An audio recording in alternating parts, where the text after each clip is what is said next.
Irma Ida Ilse Grese was born on October 7, 1923, in a small rural village near Wrechen, Germany, into a country still traumatized by defeat in World War I.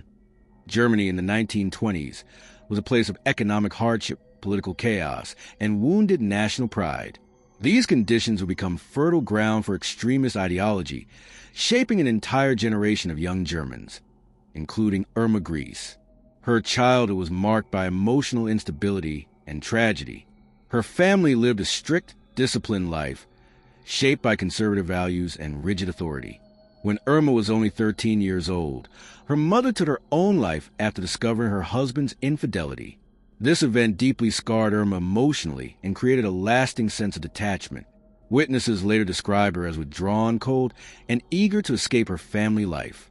She left school at the age of 15 with little education, few prospects, and a growing obsession with Nazi propaganda, which promised belonging, purpose, and power. By the late 1930s, Adolf Hitler had become a near-mythical figure to many German youths. Nazi ideology glorified obedience, racial purity, and loyalty to the state above all else. For Irma Grese, this ideology filled the emotional void left by her fractured childhood. It offered certainty in a world she experienced as chaotic and painful. She joined the League of German Girls, the female branch of the Hitler Youth, where young women were taught discipline, submission, and ideological loyalty. At 19, Irma Grese applied to join the SS Auxiliary Female Guards. Despite her young age and lack of qualifications, she was accepted into the Nazi camp system, a decision that would permanently mark her place in history. She began her training at Ravensbrück, the largest concentration camp for women, where brutality was routine and cruelty was normalized. Violence against prisoners was not only tolerated, but encouraged. Guards were taught to view inmates not as human beings, but as enemies, parasites, and subhumans. In 1943, Grese was transferred to Auschwitz-Birkenau, the epicenter of Nazi extermination policy. Auschwitz was not merely a prison camp. It was a factory of death. Upon arrival, Grese entered a world where mass murder was industrialized and where power over life and death was exercised daily. Within a remarkably short time, she rose to the rank of Oberoffizier, making her one of the highest-ranking female guards in the camp. She was barely 22 years old. Survivor testimonies paint a chilling picture of her behavior. Irma Grese carried a whip and a pistol and used them frequently. She was known to beat prisoners for the smallest infractions, often continuing long after they were unable to stand. Former inmates describe her as sadistic, cruel, and visibly pleased by the suffering she caused. She participated in selections for the gas chambers, sometimes personally choosing women and children to be sent to their deaths. Witnesses recall that she showed no hesitation, no doubt, and no remorse.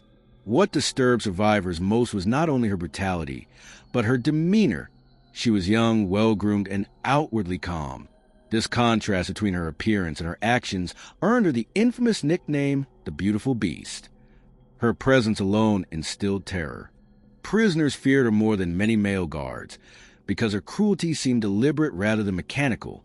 Where others acted out of routine, Grese appeared to act out of enjoyment. Her abuse extended beyond physical violence. Survivors testified to humiliations during roll calls, deliberate targeting of pregnant women, and acts of psychological torment designed to break the spirit of inmates. Guard dogs were used as weapons, and Grese reportedly ordered them to attack prisoners without provocation. The camp environment rewarded such behavior, reinforcing her belief that cruelty was both justified and admirable. By early 1945, Nazi Germany was collapsing under Allied advances. As Soviet forces approached Auschwitz, Grese was transferred to Bergen-Belsen concentration camp in northern Germany. Bergen-Belsen was not equipped for extermination on the scale of Auschwitz, but became a place of mass death through starvation, disease, and neglect. Tens of thousands died from typhus and malnutrition. Corpses lay unburied, and survivors wandered in a state of near death. Despite these conditions, Grese continued enforcing discipline rather than alleviating suffering. Witnesses reported that she remained committed to punishment and control, even as the system around her disintegrated. There was no attempt at compassion, no recognition of the catastrophic human cost unfolding around her. In April 1945, British forces liberated Bergen-Belsen. What they discovered shocked even seasoned soldiers. Piles of emaciated corpses, survivors barely clinging to life, and scenes of unimaginable horror. Irma Grese did not flee. She was arrested at the camp, calm and composed, offering no resistance. British officers later remarked on her disturbing lack of emotion. She appeared confident, detached, and untroubled by what she had witnessed or done. Later that year, Grese stood trial in what became known as the Belsen Trial, one of the first Allied war crimes trials. She was charged with crimes against humanity and war crimes committed at Auschwitz and Bergen-Belsen. More than 30 survivors testified against her, recounting in harrowing detail her beatings, selections, and acts of terror. Their testimonies were consistent and overwhelming. Throughout the trial, Irma Grese denied responsibility. She claimed she had merely followed orders, a defense commonly used by Nazi perpetrators. Observers noted her cold demeanor. She showed no visible remorse, no emotional reaction to survivor accounts, and at times appeared bored or indifferent. The court rejected her defense, stating that obedience did not excuse cruelty or murder. At just 22 years old, Irma Grese was found guilty and sentenced to death by hanging. She became one of the youngest women executed for war crimes in modern history. On December 13, 1945, at Hamelin Prison, she was led to the gallows. Witnesses reported that she walked calmly, without hesitation or fear. Her final word, spoken in German, was schnell, quickly. Minutes later, Irma Grese was dead. Her story remains deeply unsettling, not because she was extraordinary, but because she was not. She was not born a monster.